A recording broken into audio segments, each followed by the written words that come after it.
to be here together to start this brand new course called Lift Your Life, where we will have the opportunity to explore Kabbalistic tools that will help us elevate our daily lives.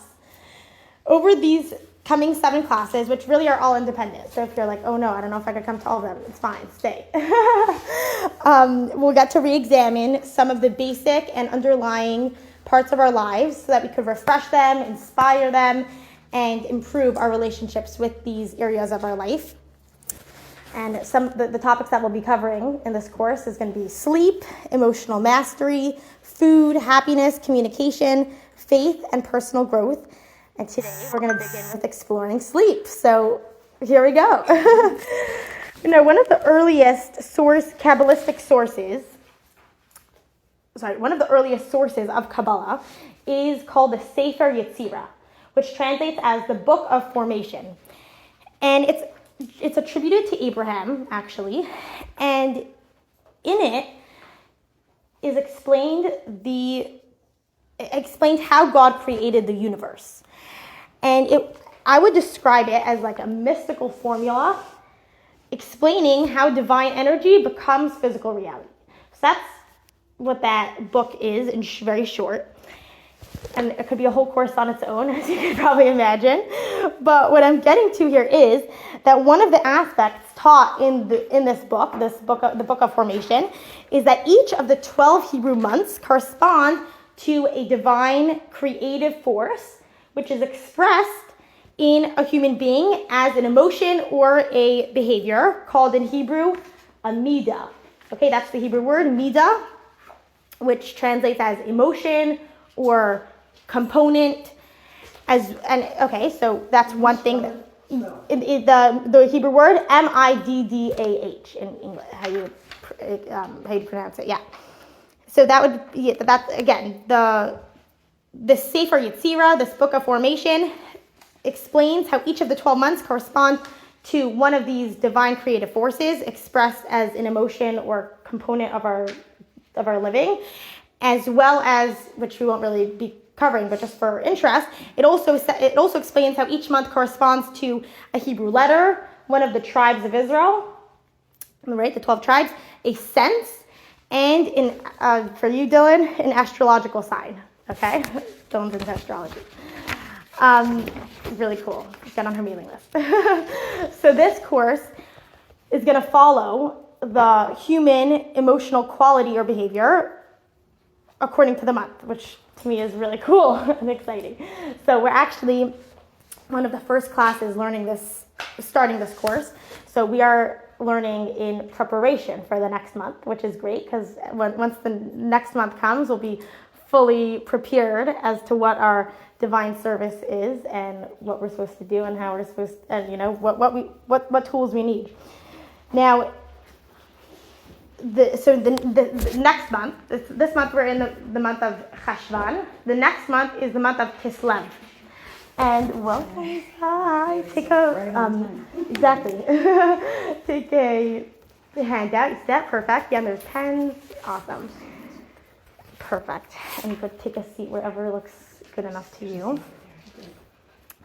Okay, so the next Hebrew month is the month of Kislev, which corresponds to the state of sleep. And to understand this just practically, the month of Kislev is generally like the winter time, the real winter. And in the winter, the nights are longer, and that is why the month of Kislev corresponds to the state of sleep. Now, we spend about a third of our lives sleeping, right? I'm going to throw out some questions just so that everyone here could get an understanding of what we're going to be covering, what we're going to be answering, and what we're going to be thinking about. And then throughout the lesson, we'll be addressing all these. What happens to us when we sleep? Why do we need sleep? Why did God create us to need sleep? How can we make our sleep more peaceful? And what do we know about this experience called sleep that we spend so much time in? And we'll start by addressing that one, okay? So what do we know about this experience called sleep that we spend about a third of our lives in? Let's read how the Midrash describes the sleep experience, text 1. Okay, see text 1, perfect. The soul fills the body, and when a person sleeps, the soul ascends and draws life from above.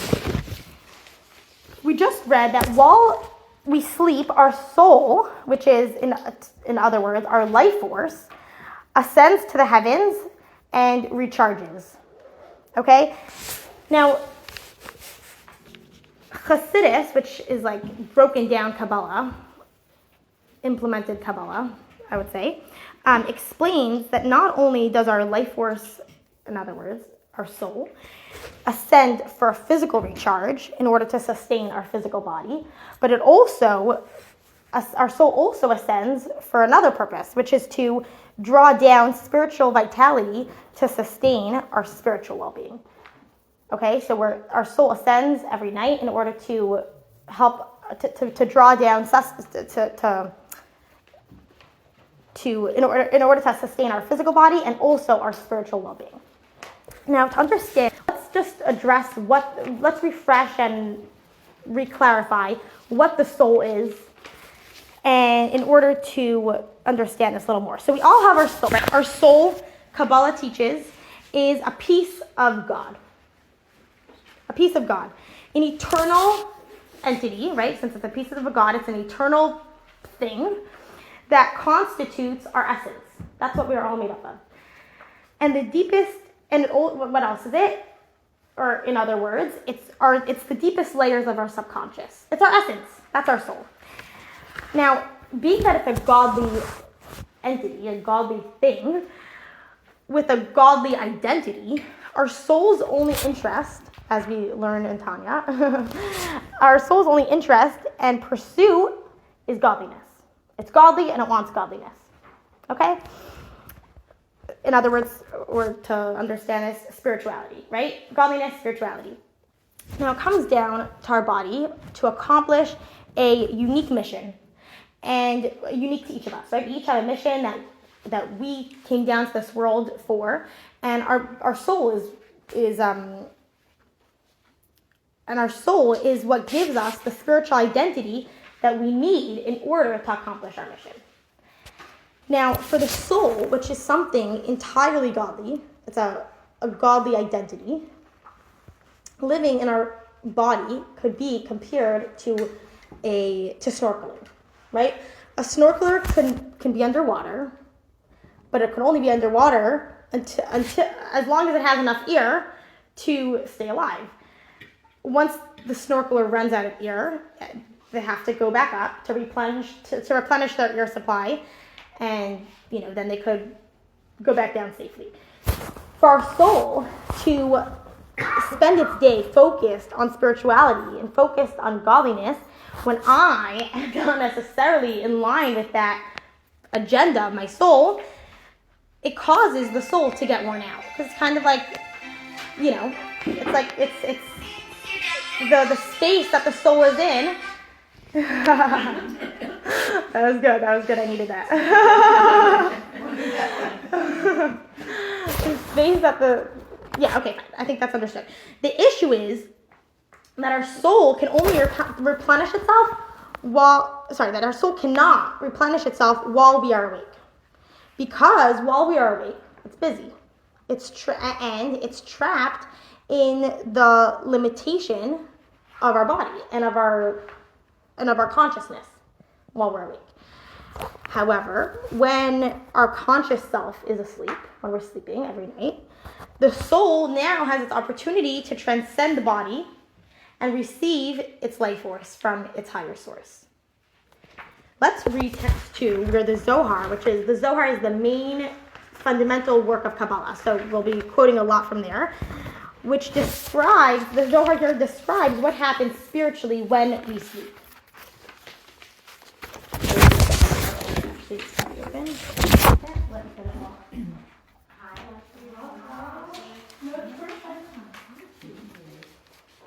Where are you?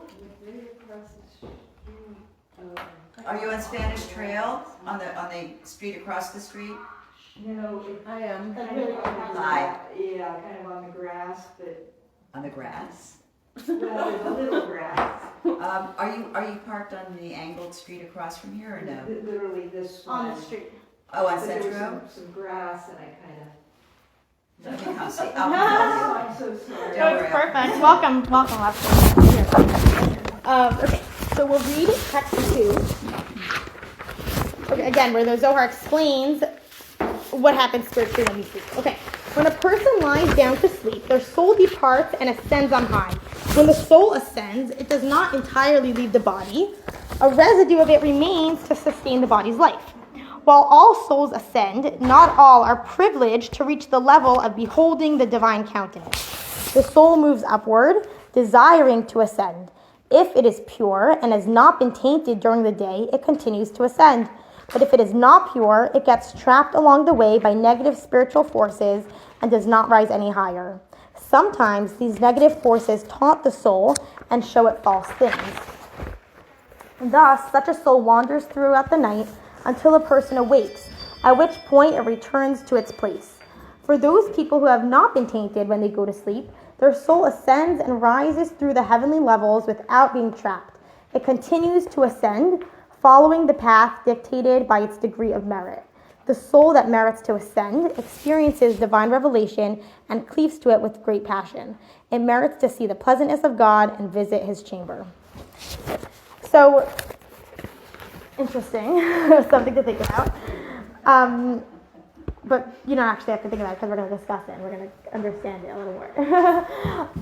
Leslie was fine, I guess? She said. Great, amazing. It was creative. Good. It's very creative. I never saw anybody park there, and it's perfect. It's fun. Well done. I said it, Awesome. Tom will deal with that. That's so funny. Amazing.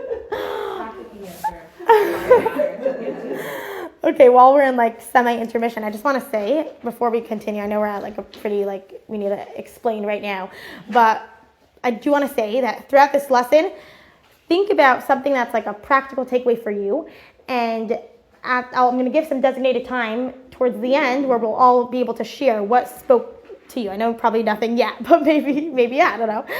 But just think about that. Hold on to that. And there's these little notebooks with some sleepy night tea, and you'll each get to choose your favorite color, and and write your little thing in there. The little like notepads that you'll be able to write your takeaway, okay, or whatever spoke to you, what you're taking home, okay. Now, fine. So we just read that piece from the Zohar explaining what happens spiritually when we sleep. Now, we read that if the soul is in good spiritual shape from that day, from the previous day, it'll have a smooth and wonderful experience, rejuvenating itself. If that's not the case, and instead the soul has been tainted through the day's activities, it'll have a hard time ascending. And where will I'm in trouble. Yes, exactly. So it'll have a hard time going up, and in those lower rungs where it is able to hang out, where it's able to reach, there are negative spiritual forces, which comes from whoever from Tanya knows this term, klipa, okay? So negative spiritual forces that may torment the soul, resulting in what we know as nightmares, okay? So that's the understanding Kabbalistically of where nightmares come from. Now, You said dreams, nightmares, yes. Now this really is such an interesting topic, dreams, and you actually in your handout on page 13, you could look after class. There's a little understanding of dreams. Okay, for the purpose of our flow over here, I'll just summarize in short, I guess. Okay, but afterwards you'll be able to see exactly what I'm coming from. Basically, dreams generally don't really mean anything. Okay? Don't have significance.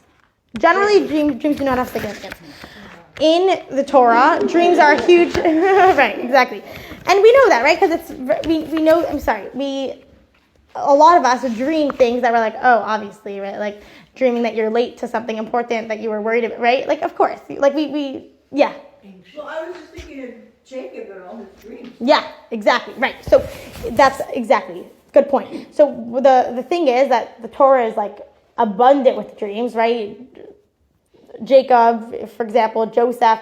Wow, like so many dreams are abundant in the Torah, and it is different for tzaddikim, for souls that are for lofty souls. Okay. For example, the patriarchs, the matriarchs, okay? And for them, that was one of their ways of getting divine intuition. That does not apply to me. Maybe not you, but okay. Anyways, that's you'll have something to read after class more on dreams.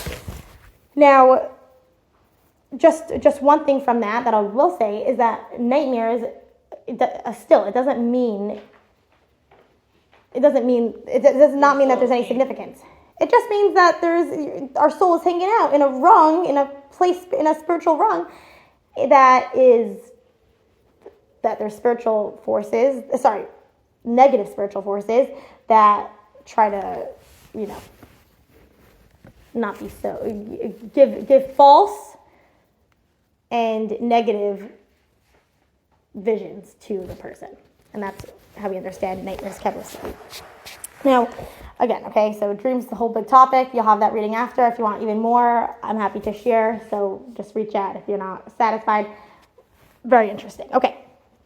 So when such is the case, right, the option where we're tainted from the previous day, and now we're hanging out in the lower rungs and we're being exposed to these negative spiritual forces. When the night is over, the soul returns to its body and it's recharged because it had its sleep and it ascended, but it's not fully spiritually recalibrated.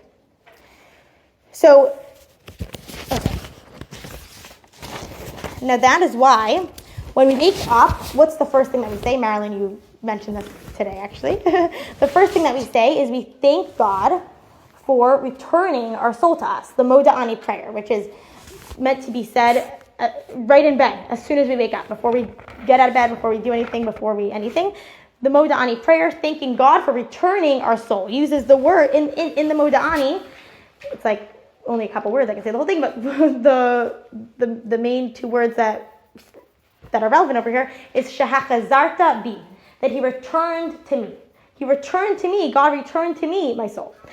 Now, at this point, we have some perspective on what is accomplished physically and spiritually by sleeping. But what we have to understand now is, why did God make it this way? That we need the sleep. To the point that we spend so much of our life sleeping. Right? Like a third of our life. It's a big chunk. That's big. That's a lot. Now, from a Torah perspective, the need to sleep seems to compromise our very purpose. We'll read text 3, which we read from Job, in which is written, human beings are born to toil. And the Talmud comments on this verse where it breaks down the meaning of toil. Okay, so we have the simple three-word statement by Job. Human beings are born to toil. Now the Talmud helps us understand, what does toil refer to, and it says the Talmud gives three descriptions, three distinct types of toil. Okay, so one is physical actions. For example, acts of kindness, a paid job, taking care of our responsibilities, whether it's family, home, personal, right? The second category of toil is speech, communication, teaching, praying. The third category is intellectual, which is learning and studying, specifically studying Torah. Now, none of these three meanings of toil can be accomplished while we sleep. So this whole thing that God created us with this need to sleep so much of our life, and another directive to us, humankind, that human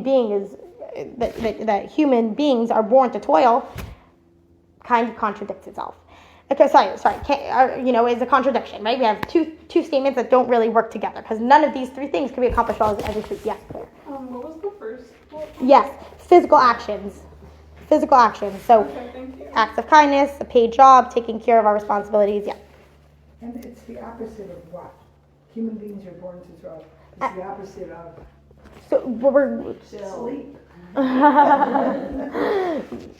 basically none of these three things could be accomplished while we sleep, and yet God created us with this big need of sleeping. Now, however, at another point in Talmud, we read that the sole reason for God creating nighttime was to facilitate sleep. So we have to make sense of this. There's a Hasidic saying in Hebrew, ta'anog timidi eino ta'anog, that a perpetual pleasure is no pleasure, right? And, okay, fine. Now the Talmud says that sleep is a 60th of death. Sleep is what? A 60th of death. 160? 1/60th, yes, 1 out of 60. Okay. In other words, in the context of healthy living, sleep is the closest that we know to the termination of life. Which also means that when we wake up, waking up is the closest thing to being born. Yeah. So, exactly. Sleep gives us the opportunity to have a fresh start.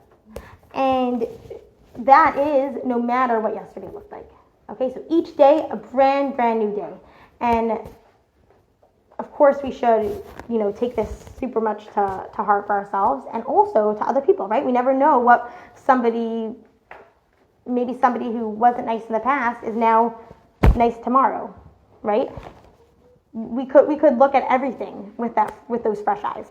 Now, we see this idea in one of the first blessings that we say in the morning, one of the first morning blessings, the Asher Yatzar blessing. Let's read it, text 4.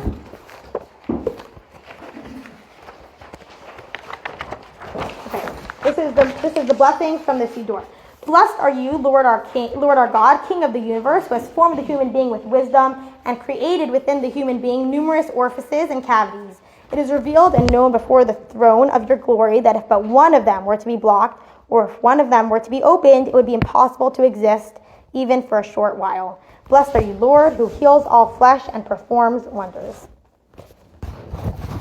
Now, to understand why it's necessary and relevant to repeat this blessing every single day, right?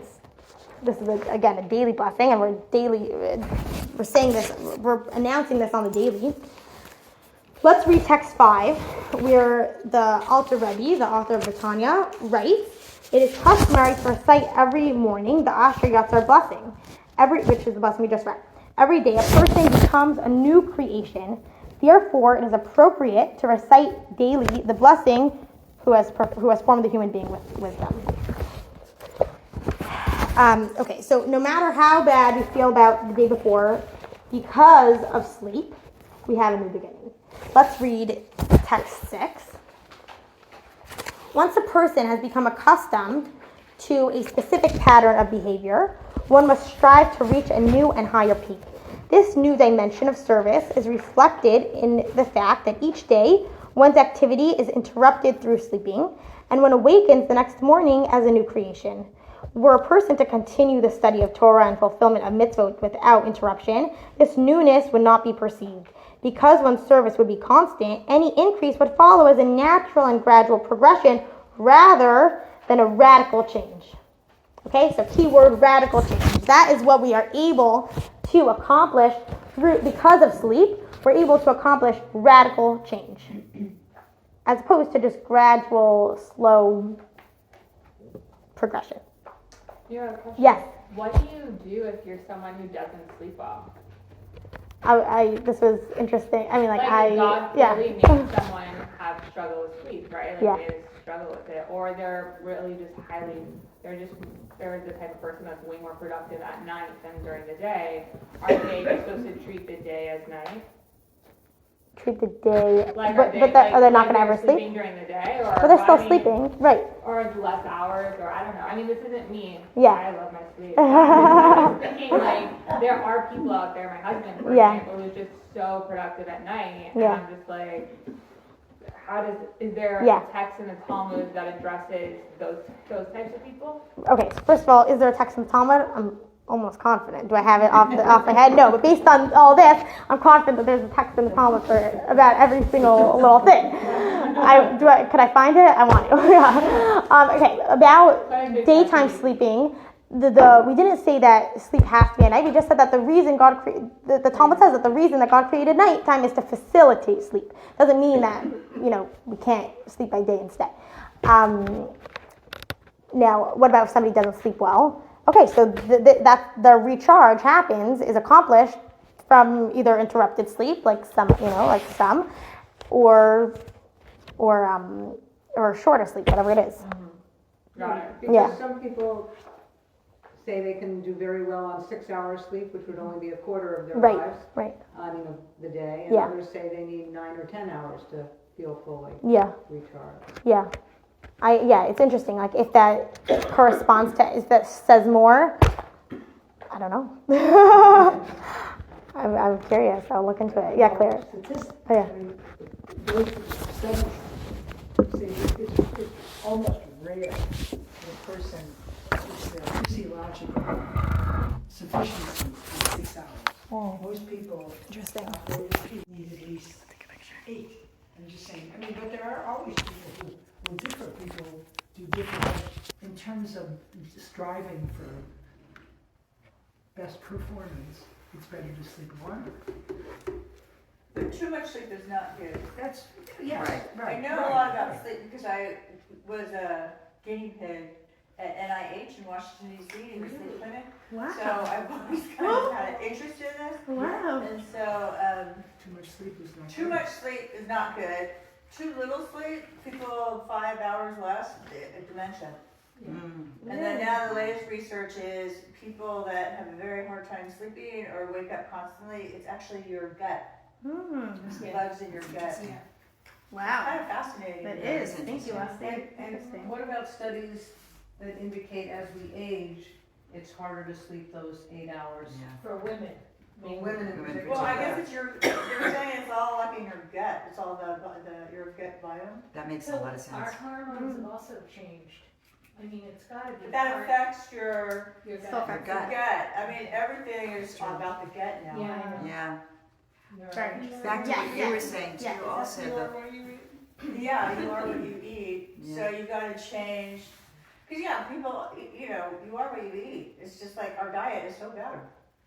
I mean, we have a really bad, all this ultra processed food affects everything. Wow. But just to go back to Yes. it's also, what is your state of mind when you wake up? Mhm. Are you feeling like, I'm really well rested and ready to work? Or do you, because the waking up part, since the dream is, we're not conscious of what's going on, it's how we feel when we wake up that is a good I test. feel fortunate. I always wake up refreshed, but I know, like, if I don't exercise the day before, Yeah. then I don't sleep well. And I think back in the day, everybody was physically active, right? Everybody was moving, they were working. So The toil. they didn't, I don't think they had sleep problems that we have. Right. But you said, Mirel, about, I guess it's refreshing us. I notice, and I'm sure other people do too, that ideas will pop into my head that would have never been there if I hadn't slept. It's just like, it's like a clearinghouse, you know what I mean? Even like the term, let me sleep on it, right? Like Exactly, so much changes exactly. overnight. Yeah, because it's like meditation in a way. Yeah. You get all the junk out of your head that's, through dreams or 100%. whatever we process, and suddenly I'm either in the middle of the night or I'll wake up in the morning and say, oh, right, of course. I mean, it just happened to me this morning about something I'm working on. I say, oh, of course. That wouldn't have happened during the day. Wow. It just wouldn't, because we're all distracted. Totally. So that's another reason. And that sleep makes is so sense. important. That's what Right? I'm saying. With It the makes soul, sense what yeah. you just said before. Because our soul gains more clarity. Exactly. We're getting clearer. Yeah. So cool. We get Wow. wiser. Yes. And I do want to just address, because when I started reading this, I was like, oh my gosh, like where do I fall into this? Also because I currently am for good reasons, thank God, Yes. in the category of disturbed sleep. She's got, how old is Miriam now? She's gonna grow out of it soon enough, but if I want, Dylan can teach me how to make it expedite. We Well, have she's different like styles. 8.5 When months. you say that. She's 8.5 months, and anyways, I just embrace it or whatever. But I, in no way, in the middle of the night when I'm up, do I think I'm up for it. You know what I'm saying? Like it's different. Like even if our sleep is disturbed, do I? Yeah, like is my soul still up there? No, because I'm up. Right. But it's still, it's not my morning. You know, it's not that just having 2 hours of sleep that's going to continue is not accomplishing those fragmented parts altogether. Anyways, that's just to make this relevant to every single person. Okay.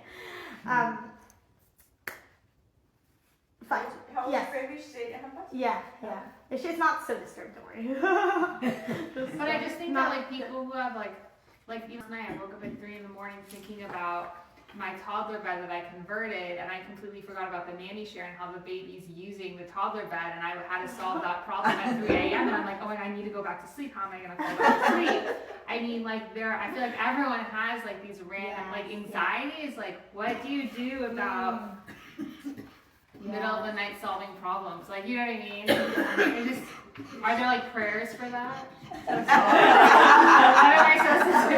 I was like, I need an hour to fall back asleep, and then I slept in till 6:45, and it was like, anyways, not to make this about me, I'm just saying, like, where do we find That's a good question. those Okay, so answers? regarding prayers, we're gonna talk about prayers, okay? There is actually a specific prayer for, like, if we have a hard time falling asleep or whatever, and I will share that. It's actually not. Please. Yeah, I'll share. Please share prayer. And yeah, it's a good question. If like, tell me after the remaining questions, and I will get the answers. Okay. Like, we were all trying to solve problems in the Yeah. middle of the night. I hear you. Yeah, it's definitely the Can't time be the to only solve one. problems. No. We were. Okay, so fine, that was text 6. So to summarize, not only if the day before was particularly a negative day, like, you know, we're like, okay, that was not my high day, do we get a fresh start? But even if yesterday was amazing and I feel like I did my best, even then we got a fresh start. Okay, so no matter what yesterday looked like, we always have that fresh start that we should be using, we could and should be using in order to progress, in order to grow, and to improve ourselves and become more aligned with God and His will. As we read, you know, we are able to in a radical way because of sleep. Okay, so it doesn't have to be just like gradual and natural, but we could also, because of sleep and because of having this fresh start, because of having this rebirth, right, a 60th of rebirth every morning, we are able to create radical change in our life. Now, how do we set ourselves up for this radical growth that we want to achieve in the morning? So Jewish tradition has a built-in nighttime routine and how to prepare for sleep, no matter what our day looks like, okay? So the bedtime ritual is known as Kriyat Shema She'al Hamita, which means using the central prayer as the name, the Shema recital for bedtime, okay? However, it does not only comprise of the Shema, but it has a variety of prayers which we will explore. So the bedtime Shema begins with letting go of our grudges and announcing our forgiveness. Okay, so that's the first step. Let's read text 7. Which is the first prayer that this bedtime ritual begins with. Master of the universe, I hereby forgive anyone who has angered or vexed me or sinned against me, either physically or financially, against my honor or against anything else that belongs to me, whether accidentally or intentionally, inadvertently or deliberately, by speech or by deed.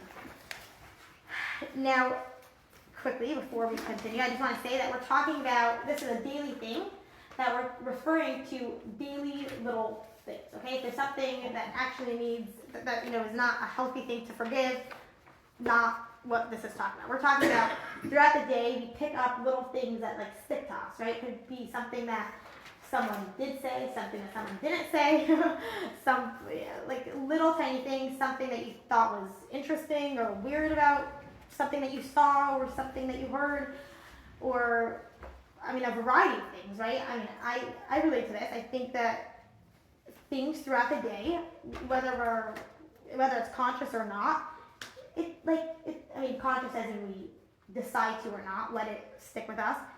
Things stick onto us throughout the day. And what we do in the beginning of this Jewish bedtime ritual is we shed that. We shake it off. We wiggle it out. And It's very healthy. yes, Yeah. it is. Yes. So I just want to make it clear that we're talking about whatever we have the capacity of forgiving, okay? And of course, the Torah, Judaism has insight onto dealing with bigger issues as well. But over here, we're talking about daily things, okay? It's like a little dustbuster. Yes. Yes. So you say this in every night? Yeah. Although my mom, who is gonna turn 97, when asked for not recently, but what's her secret to longevity, she says petty grievances. All right. Mine said white bread, baked potatoes, and sour cream, dessert. So good. Oh, wow. Okay, well. Great. Okay, so now when we end off our day by forgiving the people who who either wronged us in a simple way, or in a tiny way, or in a bigger way, again, according to our capacity and according to what's healthy, and we let go of our grudges and let go of resentment, we gain inner peace. Now the Zohar, again, the foundational text of Kabbalah, relates a story about a man who practiced forgiveness every night. So we're going to watch this sweet video. Let me just make this over. Mirel, what did you say we gained? Yeah. We gain inner peace. Oh, inner peace. Yeah. There you go. Sorry. Okay, I'm going to just turn this around. Hopefully everyone can see. Is that... Tell me if I could do something better. It's fine. Yeah?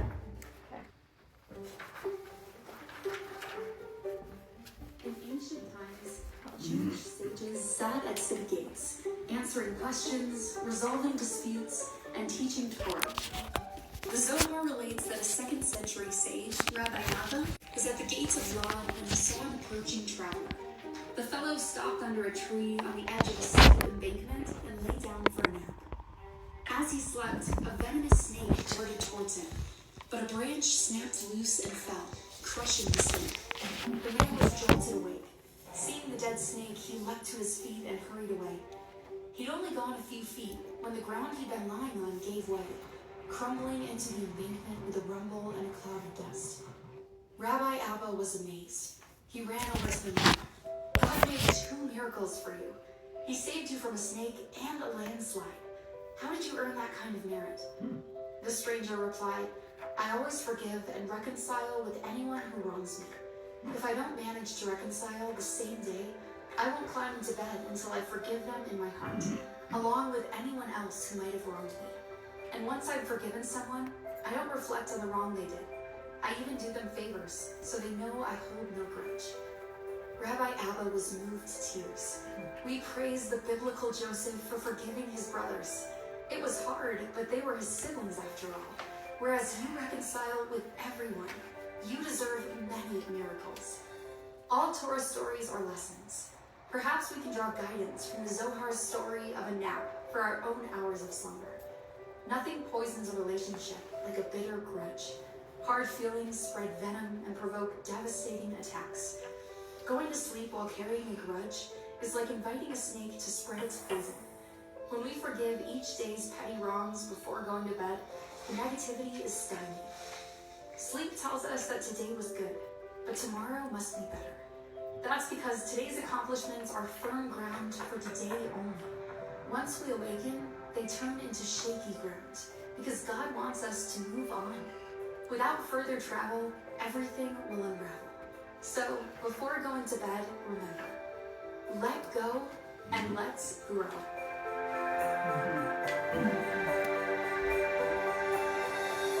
What was the line God wants us to Let go and let go? let go and Let grow. grow. Let go, let grow. So we're a bit like Yom Kippur, so it's 365 days. Definitely makes it easier when young people are counted, right? less to deal with. Okay, so now Judaism does not require us to forgive people who wronged us, while the offender does have to ask for forgiveness. Okay, so when we wrong somebody, it is our duty to ask for forgiveness. However, when someone wrongs us, we don't need to. Nevertheless, it is praiseworthy and pious, as we just watched, to forgive those who wronged us as far as we are capable of, right? Now, being that this, okay, I know. Okay, so continuing with the flow of the Jewish bedtime ritual, we start with forgiving others, right? We're shaking off our grudges, gaining inner peace. We then continue to address what we have done to ourselves during the day. Let's read from the Zohar again, text 8. Each and every night before one goes to sleep, one should make an accounting of all the deeds they did that day. One should repent and ask for mercy. Okay, now, this is And a a lot big... less time for sleep if we do all these things. Well, I hear you. But hopefully the sleep will be, better. Okay, and when it's a nightly thing and it becomes routine, it's like you just say those words and you mean it. Exactly.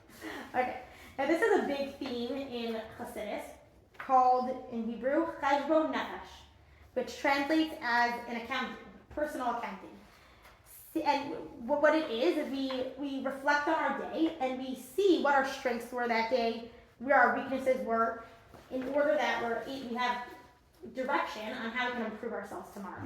And now we continue in that theme to the Vidoy prayers. Okay, the Vidoy is made up of, the Vidoy is our prayers which we confess our wrongdoings and ask God for forgiveness. The Vidoy is made up of a number of passages, which we won't read all of them now, but there is one of these passages summarize all the key elements pretty well. So we'll read that, text 9. May it be your will, Lord my God and God of my fathers, that I shall transgress no more, nor repent my wrongdoing, that I shall never anger you, nor do what is wrong in your eyes.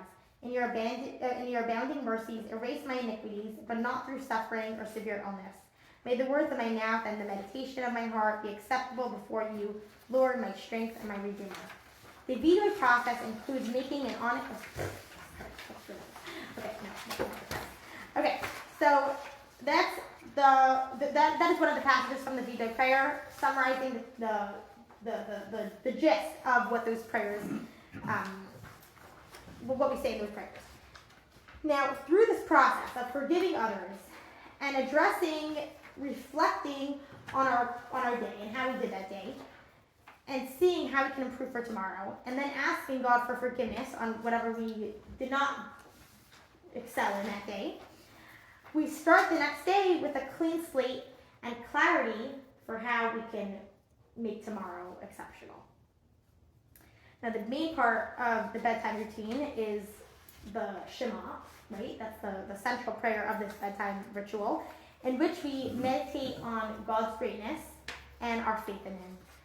This sentiment of our faith in God continues to the concluding line of all these prayers, which we verbally hand over our soul to God for the night and express our faith in Him. Let's read it, text 11.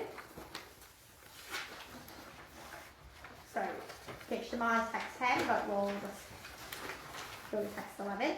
I entrust my spirit into your hand. You will redeem me, Lord, God of truth. And through this process, we set ourselves up for a peaceful and rejuvenating sleep so that we're able to go tomorrow.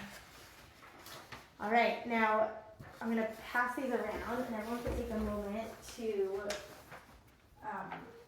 think of what